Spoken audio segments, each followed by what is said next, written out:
Hello guys, good afternoon and welcome right back to our channel. My name is Ifeoma Okoli and Good afternoon, everyone. yes, your name please and how many years post all?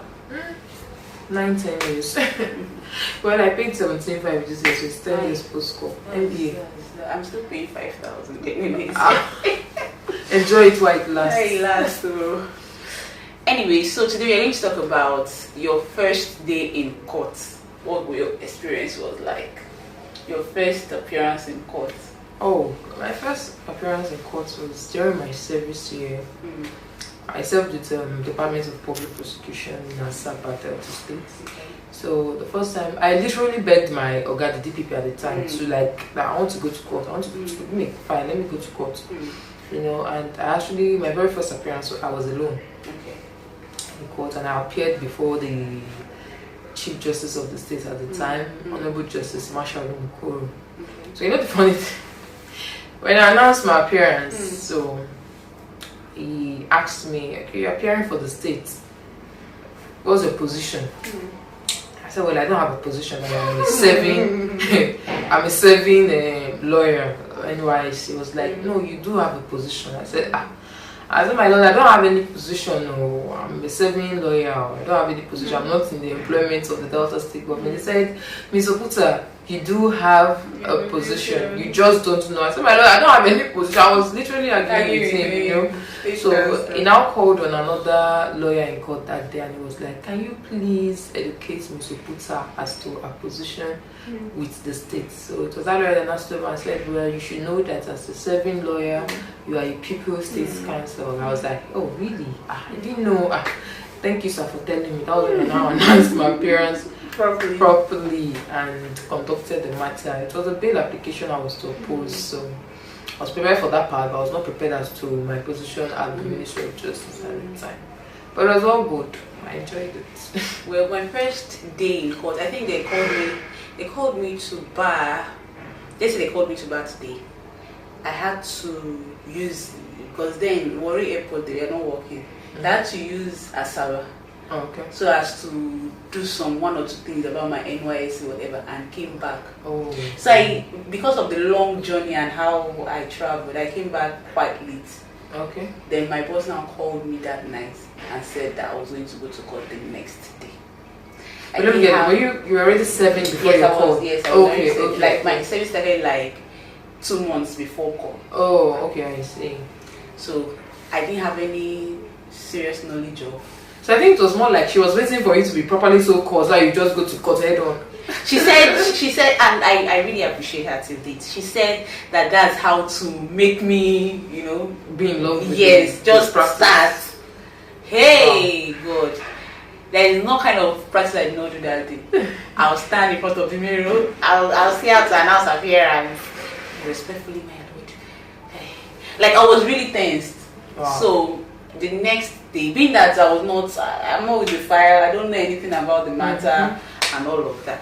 So the next day I went and it was really not that bad. However, I wrote down everything I was going to say in court. I wrote from respectfully, my lord, I wrote it down. No. I wrote it down. I wrote down everything and I kept it. And as being that my eyes are not even good, I can't even see if I'm standing. I won't be able to see what I wrote. Do you understand? So, and there's no way I'll carry paper like this and be saying it. Anyways, it turned out fine. I didn't do bad. I think I was the only person that knew that I was tensed. Okay. It happens like that sometimes though, you know, like you're talking, public speaking and you're shivering within you, but people you have like, to keep your cool. Yes, exactly. You have to keep your cool and everything under control. They will know that someone is dying inside. The situation is actually different. And how it works for me is that once I'm in that situation, I try not to hold anything. Because if I'm holding a paper, it will be shaking. Like you see that the paper will be shaking on its own. For me, I make gestures while I'm talking. Once I'm tensed, I'll start using my hand to, you know, articulate whatever I'm saying and all that. I make more movements. That's my own secret. If it's now that bad, I'll remove my eyeglass. You will never know that I'm tensed. I remove my eyeglass, I will not be seeing you. Oh, okay. Yes, I'll just remove my. You think that it's just that? Badu. I'll just remove my eyeglass and I'll start talking as if no other person is in that hall. Wow. Do you understand? That way it helps me to calm down. Why I don't think during public speaking I've ever seen someone that said you did badly, even though I know that inside me this is not my best. Didn't give it all your best. Yes. Yes. Okay, so what do you think people that are going to court for the first time, what do you think they should do in order to, in order to boost their confidence? People that are not good with talking outside, what do you think they should do? Just know that there's no perfect lawyer. So even the most senior of us can still face embarrassment in court. Even the most learned senior advocate can still face embarrassment in court. There was a time I was at National Industrial Court in Oka, and just before I got to my matter, the court delivered a judgment where a senior advocate, with all due respect to him, in an undefended matter, actually did not get judgment. The matter was undefended. He was a senior advocate who filed for several claimants and still failed. So that's a senior advocate making that kind of whatever blunder it was. No, I didn't follow the details of the judgment while the court was using the judgment, but there was at that point when the court found that they did not prove their case. It was at that point I was not like, excuse me, like, was one of the senior advocates who just announced appearance as like being the claimant's counsel, and he still did not get judgment. So as a junior lawyer, you should always put that in mind that nobody is perfect. So if you're thinking that, because usually you tend to have Nigeria happen. You tend to have that. Let me just spend while doing that. Alright. Yeah, sorry for the break. Hello. In case if you're not in Nigeria, sometimes we have power out. This thing sometimes just. The NEPA to cool off the hydro plants. Oh, we like switching off our lights. Yeah, so we like switching it off. So back to what I was saying. When you have that mindset that nobody's perfect, you don't expect that perfection from yourself. In that way, you'll be able to give it your best at the time. Just see that at any given time, your ability is the best you're able to like give out at that time, and have no regrets. Basically, just enjoy the process.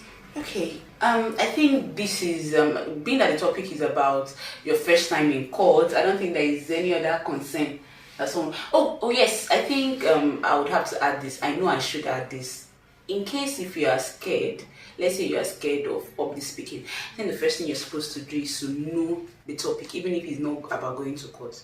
Know the topic very well. Read about it. Make sure you have the topic like at your fingertips, yes, at your fingertips, so that even when you are tensed, you are sure of what you are saying.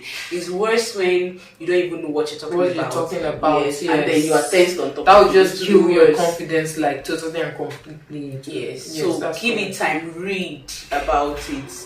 Ask questions when you need to. Yes, so that it will help you. Yes. Yeah.